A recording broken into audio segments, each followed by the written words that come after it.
রামপ্রসাদ অতীত, এবার আসছেন গদাধর। জলসার নতুন প্রোমো ঘিরে উত্তেজনা দর্শক মহলে। বাংলা ধারাবাহিক মানে শুধু যে পরকীয়া তা নয়। বাংলা ধারাবাহিকের অনেকগুলো ভাগ রয়েছে, যার মধ্যে একটা ভাগ হলো আধ্যাত্মিকতা। প্রত্যেকটা ধারাবাহিক চ্যানেলেই প্রায় কম বেশি একটা করে আধ্যাত্মিক ধারাবাহিক থাকবেই। বর্তমানে জি বাংলা এবং স্টার জলসা এই দুই জনপ্রিয় চ্যানেলের মধ্যে স্টার জলসাতেই দেখা যাচ্ছে ভক্তিমূলক ধারাবাহিক। মানুষ ওই ধারাবাহিক বেশ সানন্দে দেখছেন। স্টার জলসার বর্তমান সম্প্রচারিত ভক্তিমূলক ধারাবাহিক হল রামপ্রসাদ। এই ধারাবাহিকে মুখ্য চরিত্রে রয়েছেন সব্যসাচী চৌধুরী, সুশীলী আচার্য এবং পায়েল দে।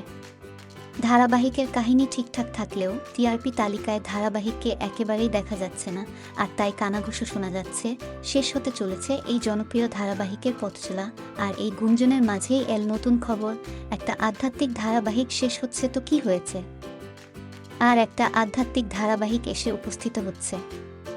সম্প্রতি সেই প্রোমো প্রকাশ্যে এসেছে। প্রোমোতে দেখা যাচ্ছে ধারাবাহিকের নাম ভক্তির সাগর। এই ধারাবাহিক মূলত গদাধর অর্থাৎ শ্রীরামকৃষ্ণের জীবনের নানা অধ্যায় তুলে ধরা হবে। প্রোমোতে দেখা যাচ্ছে ভগবান বিষ্ণুর স্বপ্ন দেয় ক্ষুদিরামকে, তোর সেবায় আমি প্রসন্ন হয়েছি, আমি আসছি তোর গৃহে সন্তান রূপে। এরপরই দেখা যায় ঠাকুরমশাইয়ের ঘর আলো করে ছেলে আসে। ক্ষুদিরাম ছেলেকে হাতে নিয়ে বলে, স্বয়ং গদাধর আমাদের ঘরে এসেছে গো। এই ধারাবাহিক 23 এপ্রিল মঙ্গলবার থেকে বিকাল 5:30-তে দেখা যাবে। এই নতুন প্রোমো দেখে সকলেই বেশ উদগ্রীব। সবথেকে বেশি উদগ্রীব রামকৃষ্ণকে হবে। এর আগে আমরা রামকৃষ্ণ হতে দেখেছি জনপ্রিয় অভিনেতা সৌরভ সাহাকে। সৌরভকে দেখে অনেকেই বলেছিল এ যেন স্বয়ং রামকৃষ্ণ।